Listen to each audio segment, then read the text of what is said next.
The Legend of Zelda Breath of the Wild is touted as one of the greatest games of all time.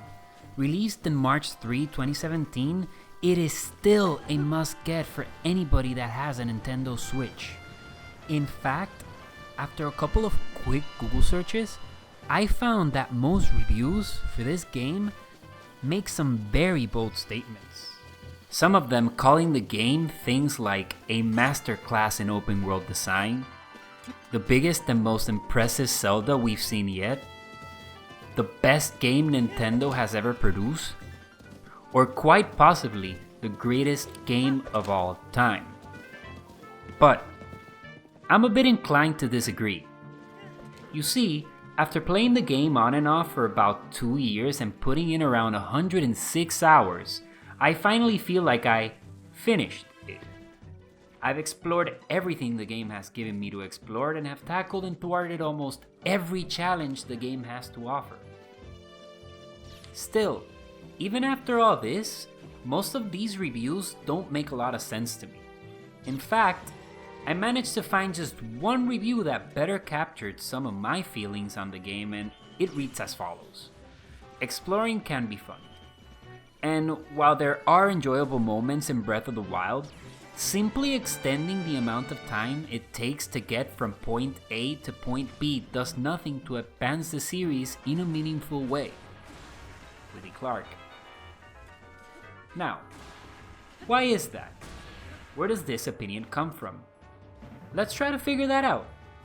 Moving forward, this will be the first of 2 videos that try to break down what I believe to be Breath of the Wild's biggest flaw, its gameplay loop, and how, in its excellent design, said loop fails to achieve much other than provide a beautiful canvas with a very shallow depth of experience.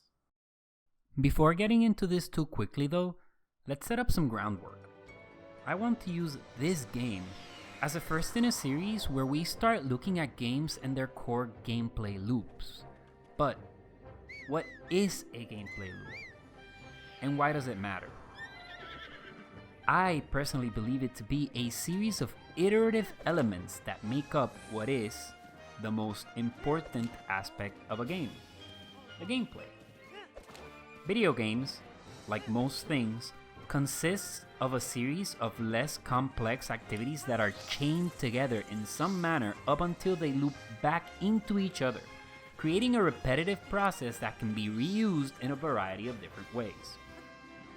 Each element doesn't always have to be a part of the loop, and how each element behaves inside an iteration of the loop can vary depending on the elements before it, between it, or after it. This all sounds quite abstract, but using a couple of examples should make this a very simple concept to understand. Let's look at the following popular games. Beginning with something quite simple, we have a platformer. As an example, I'm going to use one of my favorites, Crash Bandicoot. A platformer like Crash Bandicoot has a very simple loop. A level begins, you travel through it, maybe break a couple of boxes, you run into an obstacle, jump over it or get fancy with a spin, repeat this a couple of times and the level ends. For each level and each iteration of the loop, the elements here are always the same, but they are spiced up as the game progresses, since the game or its developers set up a loop where you improve through each iteration. This improvement is mostly player driven, since it is assumed that he or she gains mastery of the necessary tools used to run through the loop as more time is put into the game. This allows the loop's elements to change in order to provide a new challenge or simply a change of perspective. These things are reflected as slight modifications in the way a level is presented to the player as the game moves on. More complex games also follow this iterative template. Take something like the controversial Death Stranding as an example. Many of the people who I've heard or seen complain about this game do so based on what I perceive to be a very shallow gameplay loop. Once the initial setup is done, including cutscenes and what have you, the basic structure is as follows. First, Sam engages in an action that sets up a delivery from point A to point B. The player then chooses supplies or imagines and plans out a possible route. The player then begins his or her trek from point A to point B, following whatever plan they may have come up with. The player may or may not find a challenge along the way and chooses whether to avoid or handle said challenge. The player either fails and restarts, or completes said challenge and proceeds towards point B. The player reaches point B, and this sequence of actions starts all over. Now, this is a AAA title with a huge amount of money and purpose put into it. But the loop behind it is not that much more complex than that of a game that is 13 years older and much more simple. Still, each element in the loop is built with a mechanical evolution that allows either greater complexity or creativity in how the player handles the current iteration, as often occurs when you progress or level up in a game. To some, probably to many, this loop is rather basic, but to others, the exploration of how to handle each element of the loop leads to a depth that can result in creative and fulfilling gameplay. Let's not stop there though.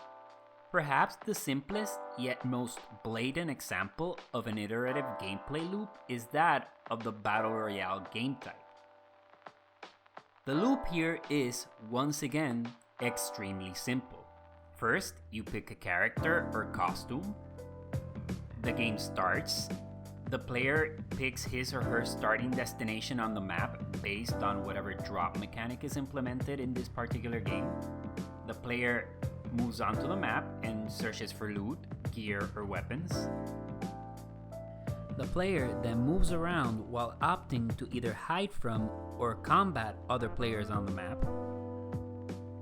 As the game moves on, the map closes in on itself to reduce match length or camping.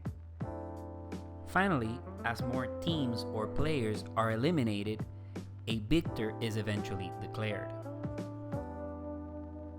Then, the game or the loop starts all over.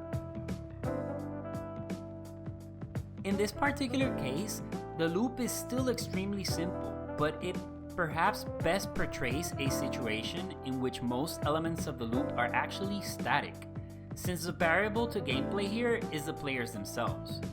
This gives multiplayer games the ability to not focus as heavily in changing each element of the loop in order to provide a continued level of engagement. This is, however, a discussion for another day. Now that we better understand all of the things that I want to talk about, let's get back to the point.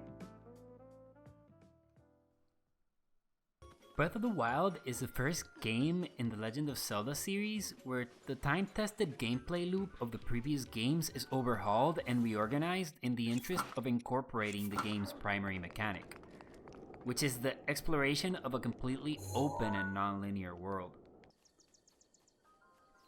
A few seconds after the opening sequence, the player camera pans right and travels from over Link's shoulder towards a magnificent view of the Great Plateau and beyond, hinting at the massive scope of the world encompassed in this game. This is a clear identifier of one of the game's primary elements, the element of exploration. There is no doubt in my mind that within the game's loop, this is the primary mechanic.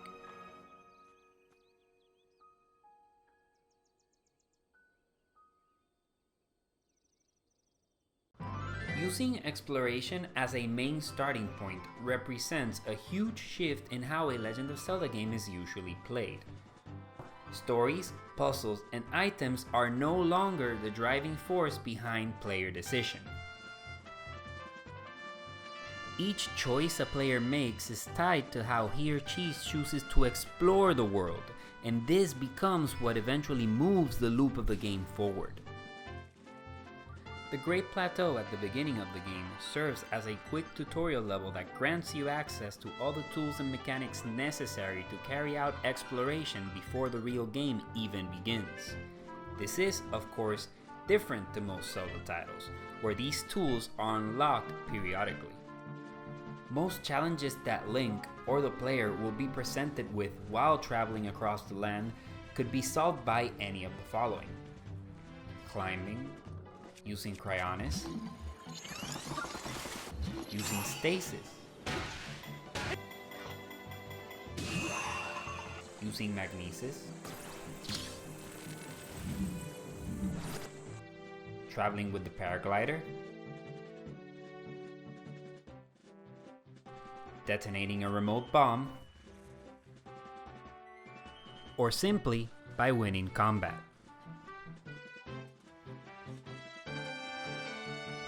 You see, once all the runes of the Sheikah Slate are unlocked and the player has a basic understanding of climbing and combat, the rest falls neatly into place and the loop can begin. Running through it in a sort of pseudocode, I believe the initial outline of the gameplay loop of Breath of the Wild to look something like this. First, the player picks a travel spot. This location can be picked via the world map, guided by a quest marker, or may simply be something of interest. The player then sets off towards this location. A challenge or object of interest could appear along the way. This could be a shrine, an NPC, or maybe a combat scenario. Link deals with this challenge or object of interest, causing a smaller version of the loop to iterate upon itself right here. Once this situation is handled, Link keeps moving towards the original objective. Link finally reaches the objective, and the loop may restart.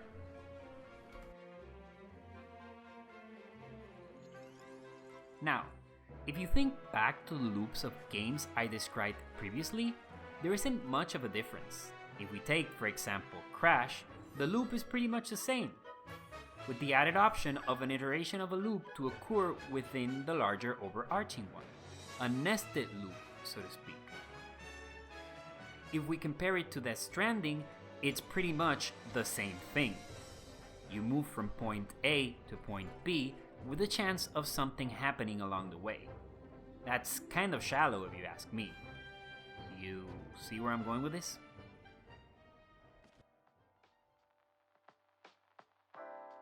The main crux of the issue is that the loop is entirely accessible from the very beginning.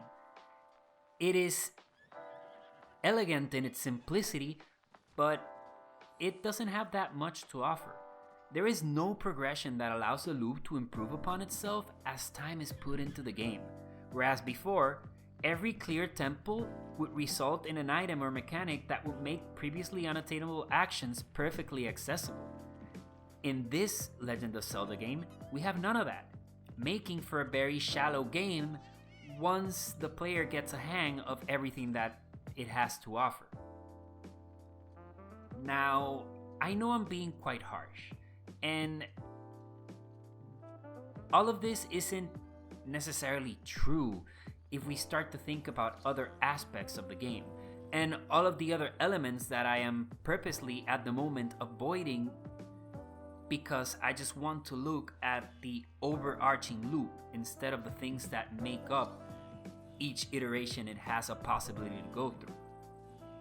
See, I do believe this game has a lot of depth past exploration, and even if exploration is a player's prime motivator, there are tons of other things, tons of other gameplay elements and mechanics to explore when playing.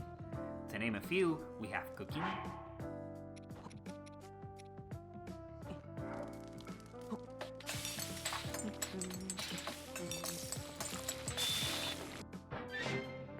shrines, puzzles, story,